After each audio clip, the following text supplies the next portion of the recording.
Today's episode of NRL Fantasy School, we're going to be looking at the three types of player that you should be considering and only considering for your round one starting squad.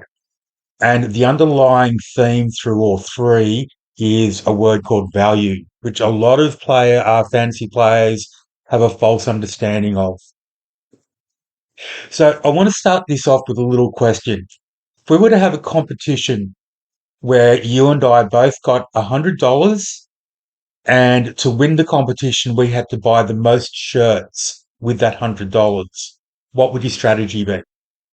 Now, obviously, it's going to be finding the cheapest shirts. The cheapest shirts you can buy is going to result in the more shirts that you can buy for that $100.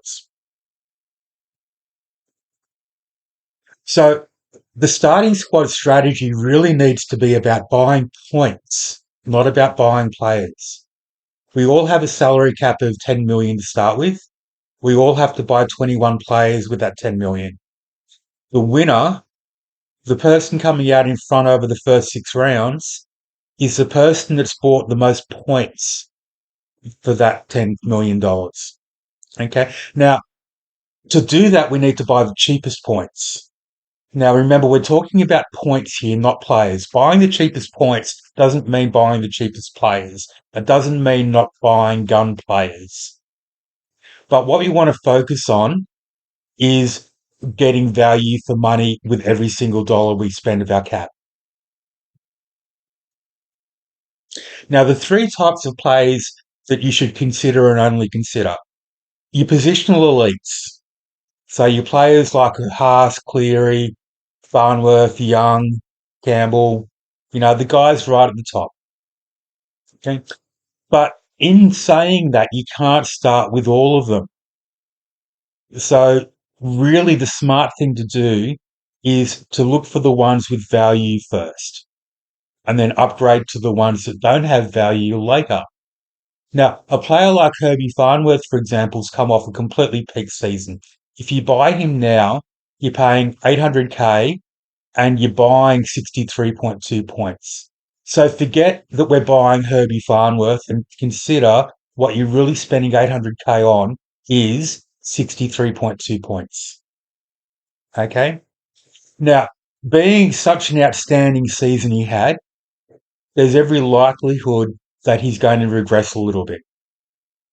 And also, being a centre, he's going to have a reasonable amount of volatility in his scoring range. So again, there's every likelihood that there's going to be scoring break-even pressure on him and price drops purely from the volatility of his position. Okay. Add to that, if he happens to have a concussion early in a game or a hamstring early in a game, that's really going to peel off dollars rapidly as well. So if you're thinking about buying Herbie Farnworth, don't be thinking that you're buying the megastar from last year. You're thinking that you're paying 800K for 63.2 points. The second type of player, so yeah, just again, the bottom line on that point is, yes, you're going to be buying some guns, but look for guns that have some early upside, apart from your captain choice. You Cleary and Haas are the two standout choices. You really need to have one of them. But as far as your guns go, apart from that, really you want to focus on ones that actually have some early value in them. Now, the second type of player we have that we should be looking for are mid-rangers. So they're not actually positional elites, but they have some early value in them. Now, when we talk about early value, seasoned fantasy players that have been doing this for a long time are looking for 10 plus clear points of value. So that can come from a number of factors. It can come from a player having a down season, injury affected season, things it just didn't quite work out well for them in the year. So a candidate for that might be a player like Mitchell Moses. So Mitch Moses during 2025 gave up the goal kicking to Zach Lomax. He'll pick the goal kicking up back up this year, and he also had some injury issues during the season. So he's actually coming in priced a little bit lower than what he's normally been in the past. He came off a 46.3 average season. So he would be a candidate to consider in looking at a more sort of mid-range player that's just come off a bit of a down year, and there could be some clear value there. Now, I do say consider because you really want to have a good look at all factors in the player as well. Now, the other type of play, the third type of play we want to be looking at is your real cash cows. Like these are the guys like 350k and less that should easily have 10 points of value in them. Okay. Now there are some traps along those. So we're gonna the main focus of the rest of this is going to be having a look at that third category and what to avoid in that because a lot of people buy the wrong cheap players and just totally waste a roster spot on them. Okay. First type of player we're going to have a look at is wingers. Actually, sorry, I'm going to go backwards a step. Let's talk about Herbie Farnworth for a minute and buying that 63.2 points. And let's concentrate for a moment on the suggestion I'm making by points, not players. So this is Isaiah Yeo. Isaiah Yeo coming into this season, he's costing 738k. So that's 62k less than Herbie. And if we have a look at his year on year, 2023 he was around the same average as Herbie last year. 2024 he was around the same average as Herbie last year. 2025 he had about down season. 2022 he had a bit of a down season. He came back up. So it looks like at absolute worst you're getting what you're paying for. And there's a very strong chance that you're actually getting the points that Herbie Farnworth scored last season. So for, what did we say, 70-ish K, 70-ish K or less, you're getting a player with no downside and potential upside, as opposed to a player coming off a peak season that could easily not perform to that level and lose value at the same time. So as far as buying 64 points goes, I would much rather be having a crack at that here than with Herbie Farnworth. Let's move on to some wingers.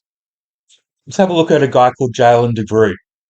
So Jalen de Groot, 24-25, came in as a rookie fullback, mostly got used on the wing.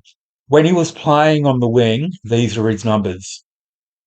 Okay, so average 72 minutes of 15.4. There's a 7-minute game in there, so let's knock that out. So we're going to make his minimum minutes 70. That brings his numbers up to an average of 79.33 minutes for 16.9 points. Okay. Now, 230k players are priced at 16, 17 points to begin with. 250k players are priced at 18, 19 points to begin with. So even though let's say he came in at 230k as a winger with these numbers, he's only averaging barely what he's priced at to begin with. So he's not going to be making any money. Now have a look at these scores. But 18, 25, 11, 11, 32, 14, 5, 22, 4. Okay. I'm going to take that pattern 18, 25, 11, 11, 32. Okay. So he barely makes his break even there. He goes up by about 7 there. Then he's just dropping back off. These are real break even killer scores. What these do is just whatever um, positive impact he was having on his break even, these scores just kill it back off again. So yeah, he had a nice 32 score there. That would have got his break even moving nicely in the right direction. But then he comes back with a 14 and then a 5 after it, which just totally sucks it all back away. So any value with a player like this is any perceived value with a player like this is real myth. Why is the value not there? What is it about him that's leading to these scores? Okay. Well, there are two things you need to focus on with wingers, rookie wingers. First thing I look for is meter gains. He's only averaging like 80 meters a game. The second thing I look at is tackle breaks. He's not even averaging 2 tackle breaks a game. Most of the tackle breaks he's being credited for are when he's actually getting over the try line as well. Now, how do you know? We don't have. He's a rookie. We don't have any NRL stats on him. How do I know about the meters gained in the tackle break? Well, we've actually got the reserve grade fantasy stats for them. So if we have a look at his reserve grade record, and let's just make it for 25, 24, and just for wing, and let's see if there are any telltale hints. So if we have a look at that, yeah, he's only making 95 meters a game, and he's not even making 2 tackle breaks a game. So if I was seeing these numbers, we're looking at his round points 23-2, 32-8, average of 16 in Queensland Cup. If I was considering a winger like this as a rookie in NRL, I would be immediately turned off as soon as I looked at his New South Wales Queensland Cup record. Now I'm going to show you a different player. Sorry, I've already looked at his reserve grade. I've already had it set up. Okay, let's have a look at Savelio Tamale, who came in as a rookie last year. And we actually put up a absolute glowing buy suggestion for this player in one of the articles we produced. And the reason for it, when we came across to his New South Wales Cup record, let's have a look at what we see. 201 metres a game. So he's very, very busy. He gets very busy with coming out of territory sets, and 9.2 tackle breaks a game. Now that's the type of winger that if I see him coming in as a rookie, yeah, I'm all over it. No questions asked. The value is clearly there. He's going to make a ton. Okay. Next type of cheap player that people make the mistake with are fringe forwards. Now, with forwards, there are two things you need to look at. You need to look at their PPM. You'll hear the word PPM talked about a lot in both fantasy and supercoach. What it stands for is points per minute. And we use that to assess, okay, well, if he has X minutes, how many points should he score in that time? So as you can see here, his PPM is only around 0.66 in New South Wales Cup.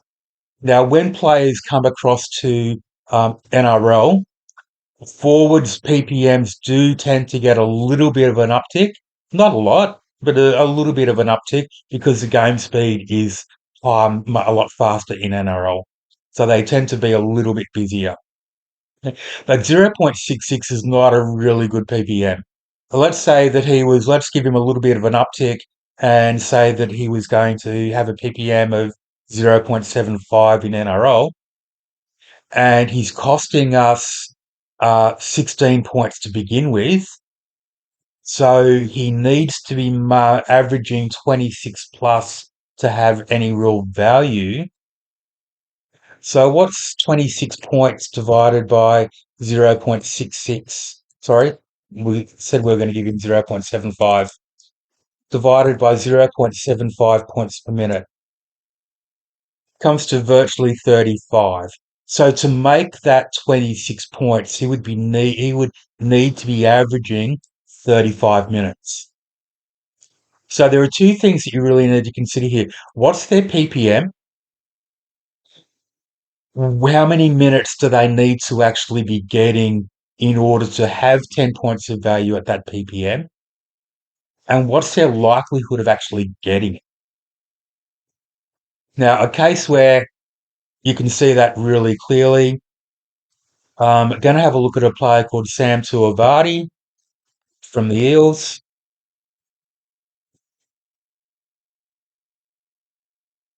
So last season he was one of these sort of fringe forwards you could have got suckered into last season. Okay. Now his PPM's not horrible. It's around 0.95. If we have a look at his reserve grade, his PPM in reserve grade was pretty trashy. So probably on that basis alone, I wouldn't have gone near him. But he had actually came up pretty fairly when he got some NRL opportunities. But the biggest problem was his minutes. Only averages 24 minutes. And that would have been clearly obvious if you look through the composition of the Eels forwards last season. It was obvious that he's not going to be getting like 35, 45 minutes a game. Yeah. So three takeaways out of this as far as considering your absolute bottom cash cows. One, be very, very wary of wingers, and I'll include centres in this as well. If they don't have some reserve grade history pointing to the fact that they're likely to actually be able to average, um, you know, in the high 20s, early 30s. Okay.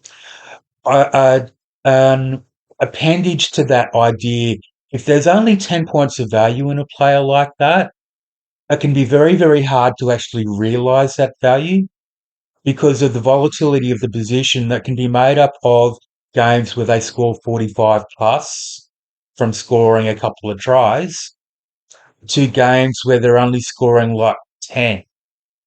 And those games that they're scoring really low just completely take the air out of their break even momentum. So it can actually be really, really tough to realize that value. So you really want to be seeing more than 10 points of value in those types of players. With the forwards, not so much because there's a lot less volatility in their scoring ranges generally. Okay. So be careful of your wingers and centres. If the evidence in lower grades isn't there to support it, and be careful, very careful of your fringe forwards. Fringe forwards, you want to be very mindful of what's their PPM, give them a slight uptake to that. How many minutes does that really mean they need to be getting to actually be a worthwhile consideration? And what are their chances of actually getting those minutes with the composition of their team? Yeah. Going to wrap that up there for this lesson. So back to the basics, just a quick summary of what we talked about. The aim of the game is to buy the most points at this point in time. And the best way to do that is to focus on buying points, not players. Forget about the player name. Focus on how many points you're buying, and are there better places and more places with more value where you can get similar. Thanks very much, and we'll wrap that one up to here, and we'll see you in the next lesson.